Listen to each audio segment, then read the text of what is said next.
Good morning friends. मैं Naveen Kumar, Delhi, diamond director and millionaire club achiever. आप सभी का बहुत-बहुत स्वागत करता हूं हमारे वेबिनार अमूल्य मॉर्निंग विद होलिस्टिक वेलनेस, जिसमें आज का हमारा टॉपिक है कि हम सबको, जैसे कि आज हमारी जितनी भी परेशानियां हैं लाइफ के अंदर में और जितनी भी टेंशन भरी जिंदगी है, और इसमें आज हम सबके साथ एक कॉमन प्रॉब्लम है, फटीग एंड पेन। आज हम उस टॉपिक के ऊपर में चर्चा करने जा रहे हैं, उसका थर्ड पार्ट है ये। जैसे कि आपने 2 पार्ट इसके ऑलरेडी अटेंड किए हैं, तो इस टॉपिक में जानेंगे हमारे कंपनी के। तो मैं आपकी ज़ोरदार तालियों के बीच में उनको स्वागत करना चाहूँगा कि वो आज इस टॉपिक के ऊपर में रोशनी डालें। आपकी ज़ोरदार तालियों के बीच में मैं स्वागत करना चाहूँगा हमारे कंपनी के सीएमडी डॉक्टर मनीष मारवाह जी को।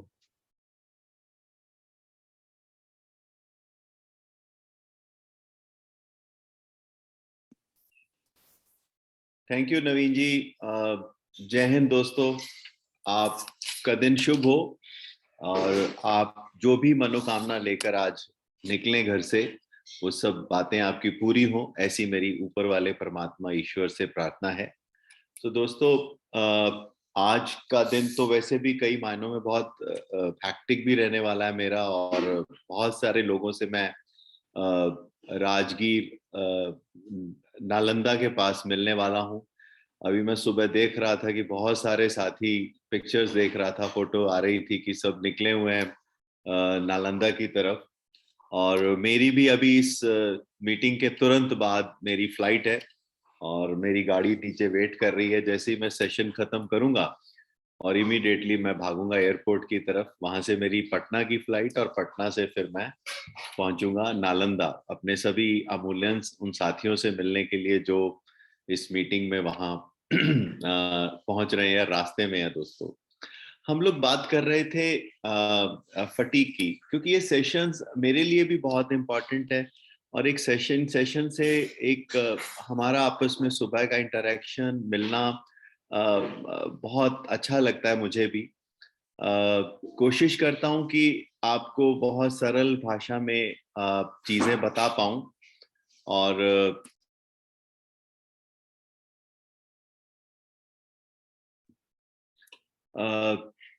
मैं कोशिश करता हूँ कि सरल भाषा में आपको बातें बता पाऊं।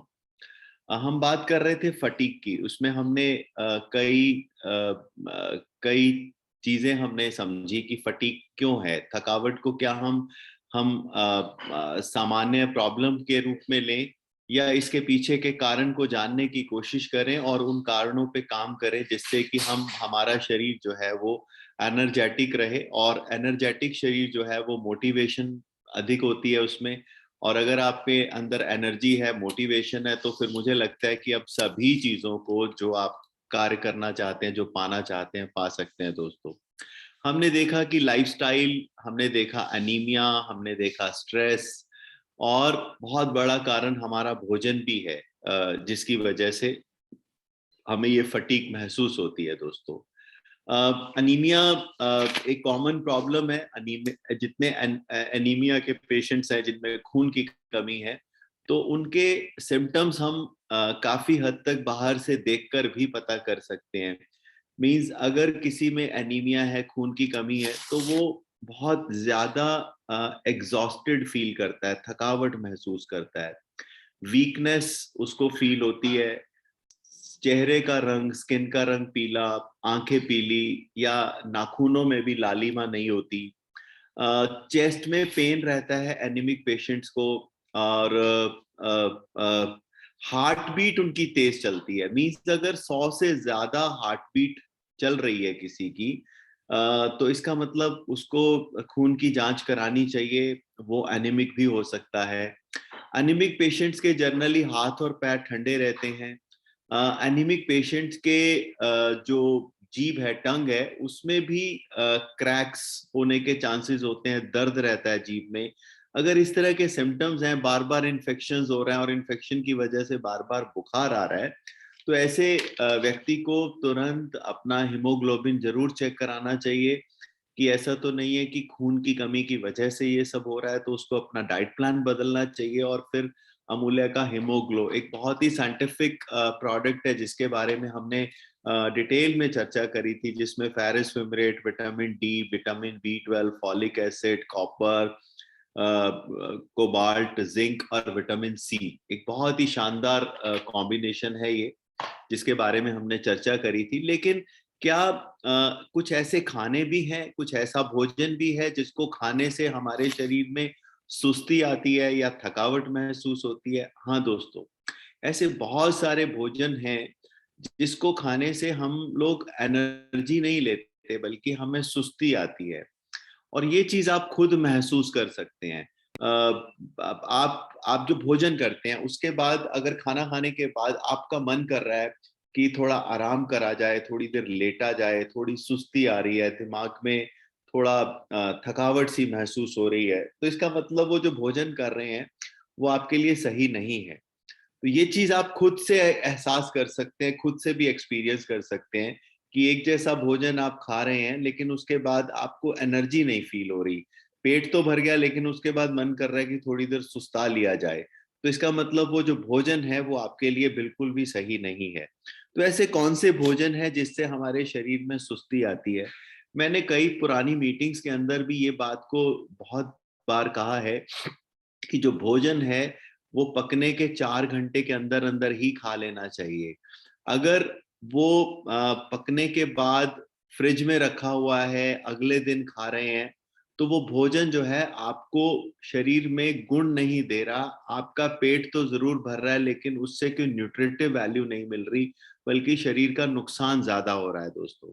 तो अब हमारे देश में ब्रेड, बिस्किट्स, रस, पास्ता, ऐसी चीजों का प्रचलन बढ़ा है, जबकि ये इंडियन फूड नहीं है। हम लोग सब खाते हैं, आदत हो गई है, बिस्किट्स की आदत हो गई है, ब्रेड खाने की, लेकिन ये वो आप अगर इसकी प्रक्रिया को जानते हैं कि बनता कैसे है, उसमें ईस्ट लगाया जाता है, उसमें उसको कई दिन तक रखा जाता है आटे को, और उसके बाद जब वो सड़ने लगता है तो उसके बाद उसको बेक करके उसकी ब्रेड बनाई जाती है, बिस्किट बनाए जाते हैं। ये प्रक्रिया पश्चिम से आई है, वहां से आई है जहां पर बहुत ज्यादा ठंड होती है, जहां पर भोजन आसानी से नहीं मिलता, तो वो उसको प्रिक्योर करते हैं किसी तरह वो भोजन को, ताकि वो जो भी भोजन है वो लंबे समय तक ठंडे क्षेत्रों में चले। लेकिन हमारा जो रीजन है, जिस जगह पर हमारा देश है धरती पर, वहां पर हम पर ऊपर वाले की विशेष कृपा है, हमारे यहाँ पर हर तरह के मौसम है और हर तरह का अन्न अनाज हमेशा अवेलेबल रहता है।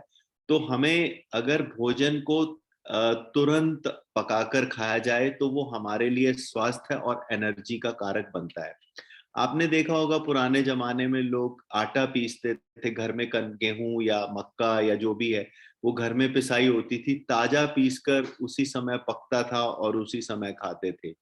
लेकिन अब परंपराएं थोड़ी बदलनी शुरू हो गई है, क्योंकि जितना ज्यादा हम गेहूं को पीसकर लंबा समय रखेंगे उतना ही उसकी गुणवत्ता कम होती जाएगी, और उसको गूंदने के बाद जितना ज्यादा समय उसको हम रखेंगे फ्रिज में या लंबे समय तक रखेंगे तो वो एनर्जी नहीं देगा। उसके बाद उसको ऐसा ब्रेड हो, वाइट ब्रेड हो, या आप पास्ता या फास्ट फूड खा रहे हैं, बिस्किट्स ले रहे हैं, ये आपकी धीरे धीरे एनर्जी को ड्रेन आउट करता है। ज्यादा जो लोग अल्कोहल लेते हैं या बहुत ज्यादा जो कैफीन का सेवन करते हैं, मीन्स बहुत ज्यादा कॉफी जिनकी आदत है, उनको कुछ समय के बाद शरीर में ड्रेन आउट फील होता है, मीन्स थकावट महसूस होती है दोस्तों। तो हमें अपने भोजन को क्या खा रहे हैं इसके बारे में भी बहुत ज्यादा ध्यान जरूर रखना चाहिए हमें। अब जो बहुत ज्यादा, जैसे अब इससे इससे होता क्या है, या जैसे आप वाइट ब्रेड ले रहे हैं, पास्ता या वाइट राइस ले रहे हैं, या आजकल एक बहुत ज्यादा प्रचलन हो चला है सीरियल्स का, सुबह ब्रेकफास्ट में दूध में कॉर्नफ्लेक्स और पता नहीं क्या क्या डालकर लेने का एक रिवाज सा चल पड़ा है, जबकि ये सारी चीजें पश्चिम से आई हैं। उनकी मार्केटिंग स्ट्रेटेजीज थी, उन्होंने अपने प्रोडक्ट्स को बेचना था, और जिसकी वजह से यहाँ पर इतना बड़ा एड कैंपेन शुरू हुआ और हम सब उसको अडॉप्ट कर गए इस उसमें कि इसको खाने से वेट लॉस होगा या सीरियल्स को हम लेने से हमारे को लो कैलोरी फूड मिलेंगे। ये actually these are not good for your health. भोजन ताजा और ताजा पका हुआ ही खाना चाहिए। हमारे को ये एक भ्रमित किया गया है बहुत बड़े एड कैंपेन्स द्वारा कि, और हमें ये पता ही नहीं है कि कॉन्ट्राडिक्टरी फूड क्या है। बहुत बार हम लोग दूध के अंदर उन चीजों को भी ले रहे होते हैं जो कि उसके साथ नहीं लेनी चाहिए। इसके ऊपर अलग से एक सेशन हम करेंगे कि कौन से भोजन को किस तरह से लेना चाहिए और दूध को कैसे लेना चाहिए।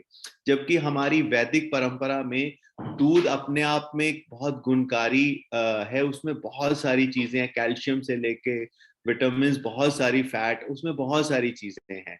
सो आप अगर आप, और दूध को हमेशा अलग अलग से ही लेना चाहिए। दूध को किसी भोजन के साथ नहीं मिक्स करना चाहिए। दूध को हम लोग नाश्ते में लेते हैं, दूध को हम लोग पराठे के साथ ले रहे होते हैं, या जब हम सब्जी और पराठी खा रहे हैं उसके बाद दूध का सेवन कर रहे हैं। और दूध और नमक का कोई कॉम्बिनेशन नहीं है, ये एक दूसरे के विपरीत है। अगर आप ब्रेकफास्ट में जहां आप नमक का सेवन कर रहे हैं और उसके साथ दूध ले रहे हैं तो दूध एक्चुअली आपको फायदा नहीं कर रहा, उसका नुकसान हो रहा है आपको। तो दूध जब भी पिए उसको स्टैंड अलोन मीन्स अलग से पिए, ब्रेकफास्ट को अलग से करें और दोनों के बीच में गैप होना चाहिए। तो हमें हमारे भोजन के बारे में जानना भी बहुत जरूरी है कि कौन से भोजन हमें एनर्जी देते हैं और कौन से भोजन हमारे एनर्जी को ड्रेन आउट करते हैं।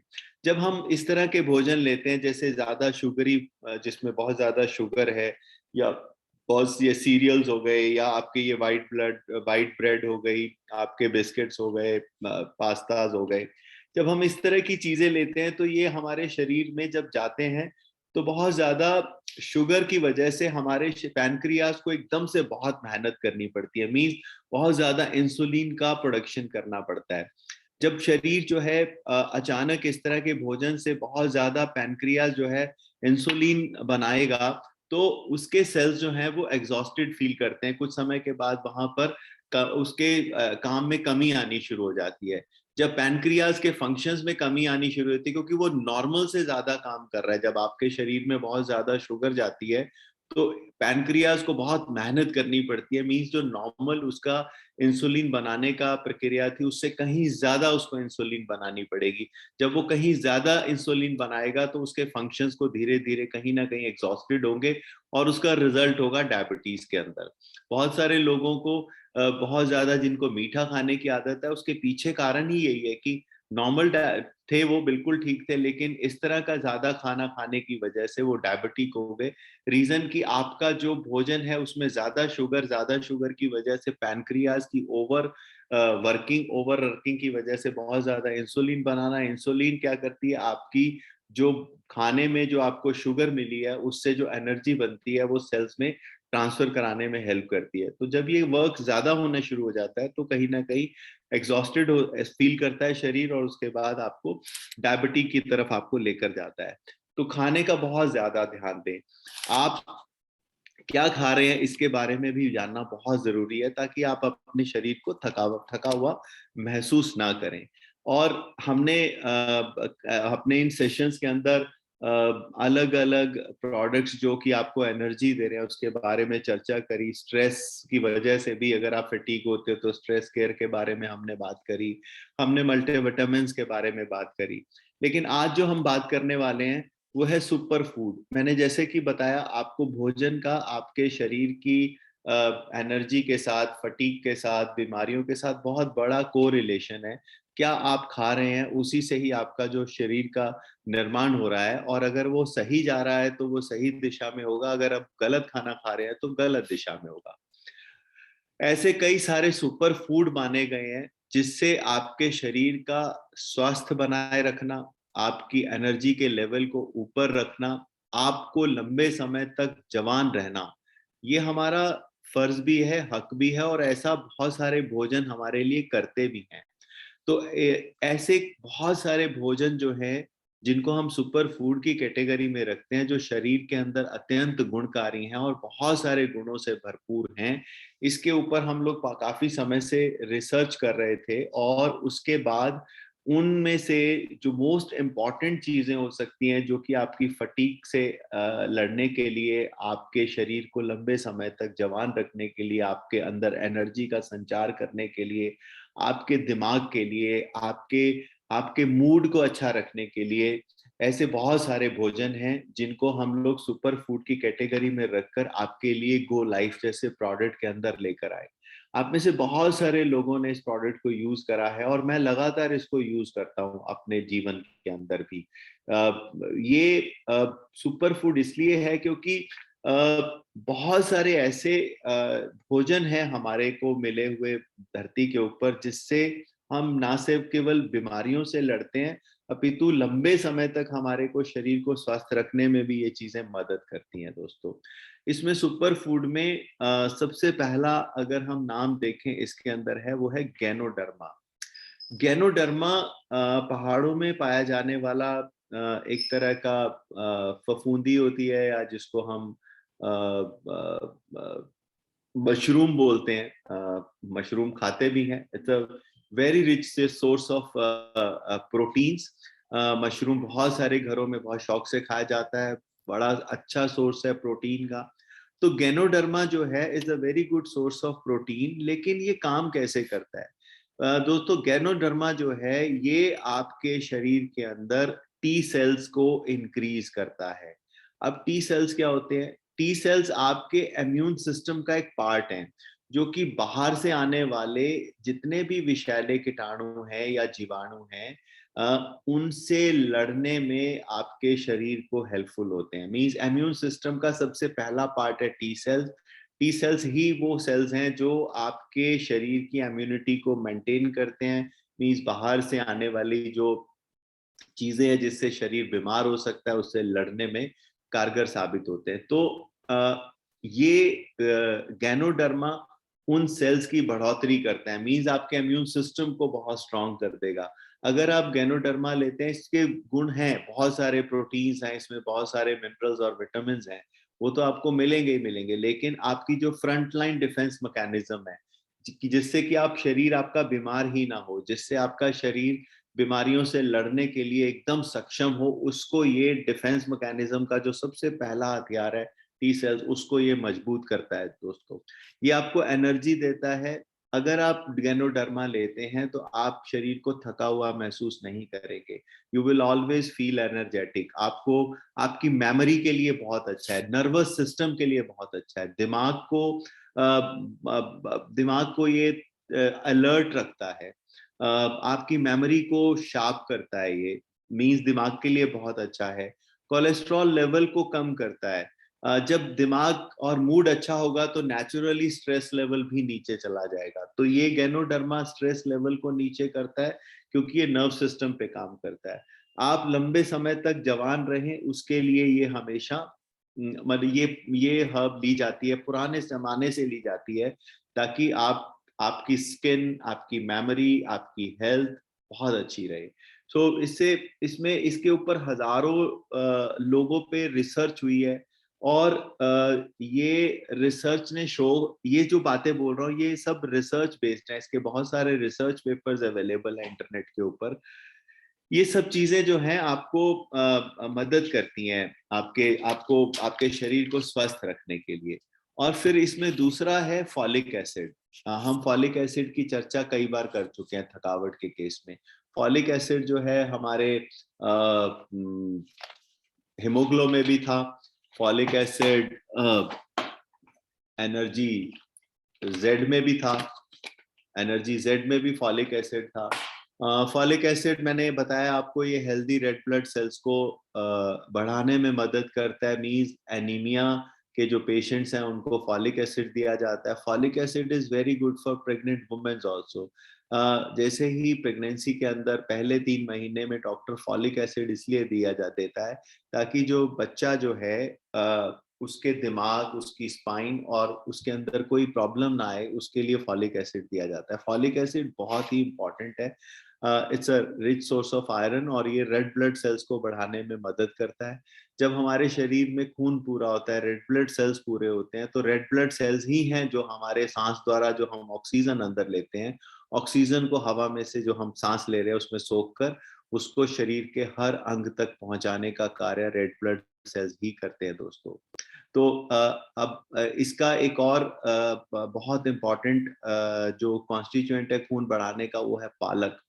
पालक के बारे में हम सब जानते हैं, पालक को हमेशा हमने सुपर फूड की कैटेगरी में रखा है। बहुत सारी माताएं अपने बच्चों को पालक जरूर खिलाती हैं। शायद आपको याद होगा, एक कार्टून आता था पोपॉय। बहुत सारे घरों में हमारे छोटे बच्चे बड़े शौक से देखते हैं उस कार्टून को, पोपॉय। अब उसको पोपॉय को जब भी एनर्जी चाहिए होती थी तो वो पालक का डिब्बा खोलता था और पालक खाता था और वो अचानक एकदम शक्तिमान बन जाता था। एक्चुअली सच है, पालक is a very rich source of iron. जब आपके शरीर में आयरन की मात्रा पूरी होती है, खून की मात्रा पूरी होती है, तो आप एनर्जेटिक फील करते हैं। पालक जो है आपके कैंसर सेल से लड़ने में भी बहुत सहायक है। पालक अगर आप, it's a very good leafy food, very rich source of fibre, और बहुत सारे ऐसे ब्लड शुगर को कंट्रोल करने में पालक बहुत अच्छा है। पालक आपके नर्वस सिस्टम के लिए बहुत अच्छा है, मीन्स दिमाग के लिए बहुत अच्छा है। पालक आंखों के लिए बहुत अच्छा है। तो घर में अगर आप कुछ गमलों में भी पालक लगाएं और अपने बच्चों को पालक के पराठे या पालक की रोटी या पालक पनीर की सब्जी जरूर खिलाएं। पालक is very good source of iron. हमने इसको स्पेशली इसमें पालक का एक्सट्रैक्ट डाला है ताकि जो लोग इसको ले उसमें खून की कमी ना हो, उनकी आंखों के लिए भी बहुत अच्छा है। इसके बाद नेक्स्ट है इसमें मक्का रूट। मक्का रूट दोस्तों एक एक बहुत ही शक्तिशाली हर्ब है, पहाड़ों में होती है ये, और इसका पहाड़ों में हजारों सालों से इसको लोग यूज करते हैं। मक्का रूट जो है ये मूड एलिवेटर है, मींस जिनको मूड स्विंग्स रहते हैं, जिनका डिप्रेशन रहता है, जिनका मन ठीक नहीं रहता, जो लो फील करते हैं हमेशा, जिनके मन में हमेशा नेगेटिव विचार चलते रहते हैं, ऐसे लोगों की जिनको एंजाइटी डिप्रेशन का शिकार है, मक्का रूट बहुत हेल्प करता है उनको। ये मेल की फर्टिलिटी में बहुत ही सहायक है, मींस जो मेल जिनको फर्टिलिटी की प्रॉब्लम है उसके अंदर मक्का रूट जो है वो बहुत ज्यादा हेल्पफुल है। ये स्किन के लिए बहुत अच्छा है और जैसे मैंने बोला ताकत का संचार करता है। मक्का रूट को लगातार लेने से you will always feel energetic, you will always feel young. हमेशा आपको यंगनेस, अपने अंदर एक ताकत का संचार हमेशा रहता है अगर आप लगातार मक्का रूट लेते हैं दोस्तों। इसमें खजूर है, बेरीज हैं, अश्वगंधा है, काली मिर्च इसलिए डाली जाती है क्योंकि हल्दी, इसमें कुरकुमीन है, हल्दी 95% का कुरकुमीन है। कुरकुमीन हम सब जानते हैं, हल्दी हम सब जानते हैं कि अंदर इन्फेक्शन को खत्म करता है, शरीर के इम्यून सिस्टम को बढ़ाता है, बीमारियों से लड़ने में ये बहुत अधिक सहायक है। लेकिन काली मिर्च को पचाने के लिए, सॉरी, हल्दी को पचाने के लिए काली मिर्च बहुत जरूरी है। आप अपने घर में जब खाना बनाते हैं, जब आप हल्दी घी में भून कर आप हल्दी सब्जी में बनाते हैं या दालें जो भी बनाते हैं हल्दी का इस्तेमाल करते हैं, तो उसमें आप कुछ दाने काली मिर्च को पीस कर डाल दें, क्योंकि हल्दी को एब्जॉर्ब करने में काली मिर्च बहुत अधिक सहायक है। काली मिर्च जो है वो हल्दी की एब्जॉर्प्शन को बढ़ाती है, मीन्स शरीर में हल्दी अदरवाइज एब्जॉर्ब नहीं होती, हल्दी को एब्जॉर्ब करना बहुत मुश्किल है, और हल्दी की एब्जॉर्प्शन हमेशा घी के साथ होती है। आपने देखा होगा कि घरों में माताएं बहनें जब खाना पकाती हैं, अब तो बहुत सारे पुरुष भी खाना पकाते हैं, जब हमारे घर में खाना पकता है तो हल्दी को हमेशा घी में भूना जाता है। हमने हल्दी को कभी सब्जी बनाने के बाद ऊपर से नहीं डाला, क्योंकि ये हमारी परंपरा का पार्ट है, और शायद हम हजारों सालों से जानते हैं कि हल्दी को जब तक फैट ना मिले तब तक उसकी एब्जॉर्प्शन नहीं हो सकती दोस्तों। तो हल्दी को या तो फैट एब्जॉर्ब करता है या काली मिर्च एब्जॉर्ब करती है। जिस दवाओं में हल्दी है, कुरकुमीन है, वहां पर पाइपर पेपर का, काली मिर्च का होना बहुत अति आवश्यक है उसकी एब्जॉर्प्शन के लिए। सो जो काली मिर्च है इसके ऊपर बहुत सारे शोध हुए हैं ये एक तरह का कैरियर का काम करती है। मीन्स जो भी आप दवा लेते हैं उसके असर को काली मिर्च बहुत ज्यादा बढ़ा देती है। मीन्स आपकी जो दवा है उसको खींचकर सेल्स के अंदर तक ले जाने के लिए कैरियर का काम करती है। तो कुर्कुमिन जहां पर होती है वहां पर पाइपरीन मीन्स काली मिर्च का होना अति आवश्यक है। तो ये आपकी बॉडी के अंदर जो भी हम ये सुपर फूड दे रहे हैं आपको, उसकी एब्जॉर्प्शन को बढ़ाने के लिए दिया जाता है। तो एक छोटी सी टिप मैंने आज आपको दी, काली मिर्च के कुछ दाने पीस कर अगर आप सब्जी में बनाते टाइम हल्दी जब भूनते हैं तब डाल देंगे तो उसकी एब्जॉर्प्शन हमेशा बेटर हो जाएगी। ग्रीन कॉफी है, sea buckthorn is a very very rich source of vitamin C. से आपके नींबू में विटामिन सी होता है, फिर आंवला में विटामिन सी होता है, आंवले से भी कहीं ज्यादा विटामिन सी जो है वो सीबक थॉर्न में है। हमारे यहाँ पर आंवले का च्यवनप्राश इसीलिए बनाया गया था कि it's a very rich source of vitamin C.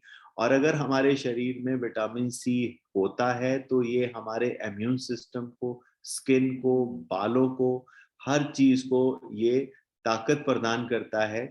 और विटामिन सी रोज लेना होता है, ये बॉडी में स्टोर नहीं होता। आप जब इसको कंज्यूम करेंगे बॉडी यूज करेगी और उसके बाद खत्म हो जाएगा, अगले दिन फिर से आपको विटामिन सी लेना पड़ेगा। तो विटामिन सी की मात्रा हमारे शरीर में रोज जानी चाहिए अगर हम अपनी इम्यूनिटी को, अपने स्किन को, अपने बालों को और एनर्जेटिक रखना चाहते हैं अपने अपने पूरे शरीर को। तो विटामिन सी बहुत इंपॉर्टेंट है। बेरीज में विटामिन सी है, आपके सीबक थॉर्न में विटामिन सी है, मोरिंगा में भी विटामिन सी है। ये सारे जितने कई हर्ब्स हैं they all are rich source of vitamin C. और साथ साथ इसमें शुद्ध शिलाजीत है। शिलाजीत जैसे मैंने आपको कल बताया था नेक्स्ट पुराने सेशन के अंदर जब हम एनर्जी और फटीग की बात कर रहे थे, शिलाजीत की बात हमने करी थी।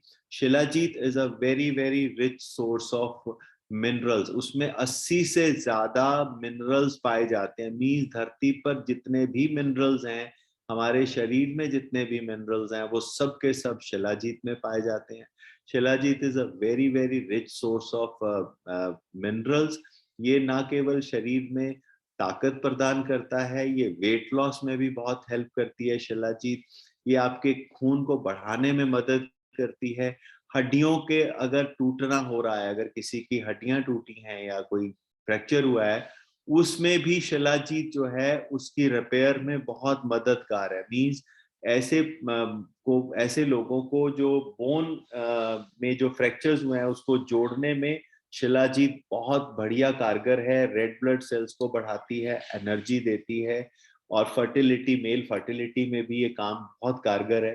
तो इसमें शिलाजीत भी इसीलिए डाली गई कि you will feel energetic, you will feel आपके जो शरीर में मिनरल्स हैं ये नेचुरल मिनरल्स आपको प्रदान करती है। तो इसमें इसको लेना बहुत जरूरी है। और ये सारी की सारी जो हमने हर्ब्स दी हैं इसके अंदर जो सुपर फूड है, इसको सारों को जो हमने प्रोसेस करा है वो एलोवेरा जूस के अंदर करा है। एलोवेरा जूस जो है इसको डाइजेशन में, मीन्स जो आप खा रहे हैं उसकी बॉडी में एब्जॉर्प्शन, उसको डाइजेस्ट करने में, और ताकि वो शरीर में पूरा आपको लगे, वो बहुत ही मददगार है एलोवेरा जूस। तो इस सब को हम सुपर फूड इसलिए बोला क्योंकि इसमें जितनी भी बातें मैंने आपको बताई, चाहे वो गैनोडर्मा था, पालक था, मक्का रूट था, बेरीज थे, अश्वगंधा, खजूर, हाँ मैं खजूर बताना भूल गया। खजूर is a very very rich source of minerals, बहुत ताकतवर होते हैं। मैं कई बार बोलता हूँ कि सर्दियों में खासकर जिनको अभी पित्त बढ़ा तो उनके लिए गर्मी कर जाएगा खजूर, लेकिन इसको रात को भिगो दे 5-7 खजूर और सुबह खा लें, या इसको दूध में बॉईल करके खाएं या इसको वैसे ही खाएं, तो ये रिच सोर्स ऑफ आपका ये बहुत बड़ा सोर्स है आपका फाइबर का। जिनको कॉन्स्टिपेशन रहती है उनके लिए भी खजूर बहुत अच्छा माना गया है। मिनरल्स की कमी है, खून की कमी है, एनर्जी की कमी है, ताकत की कमी है, फर्टिलिटी कम है, उस सब में खजूर के बेहद गुण हैं खजूर के अंदर। तो इसमें इसीलिए इसके अंदर इसको सुपर फूड मैं बोलता हूँ, क्योंकि हमने ढूंढकर वो सारी चीजें इसमें मिलाने की कोशिश करी जो आपके शरीर को एनर्जी देंगी, जो शरीर को ताकत देगी और बीमारियों से लड़ने में आपको सक्षम बनाएंगी। इसका लगातार इस्तेमाल करने से आप बीमार नहीं होंगे। आपकी ये छोटी सी कॉस्ट जो है गो लाइफ की 1 महीने की डोज आपको लंबी और बड़ी बीमारियों से बचाने में मददगार है। इसके गुण जो है आपके कैंसर जैसे जो सेल्स हैं उसको उससे भी लड़ने में बेहद मददगार है दोस्तों। तो दोस्तों आज का सेशन थोड़ा मैं जल्दी खत्म इसलिए करना चाहूँगा क्योंकि इसके बाद मुझे निकलना है, मेरी फ्लाइट है और बहुत सारे मेरे साथी ऑलरेडी रास्ते में हैं और मुझे भी अब पटना पहुंचना है, पटना से फिर मुझे नालंदा जाना है। सो आज के लिए सेशन हम यहीं खत्म करेंगे। तब तक के लिए दोस्तों आप अपने चरित्र को इस तरह से बनाएं कि लोग आप पर हमेशा भरोसा रखें, भरोसे को बनाए रखें दोस्तों, और अपने चरित्र का निर्माण इस तरह से करें कि महिलाएं आपके साथ सुरक्षित महसूस करें।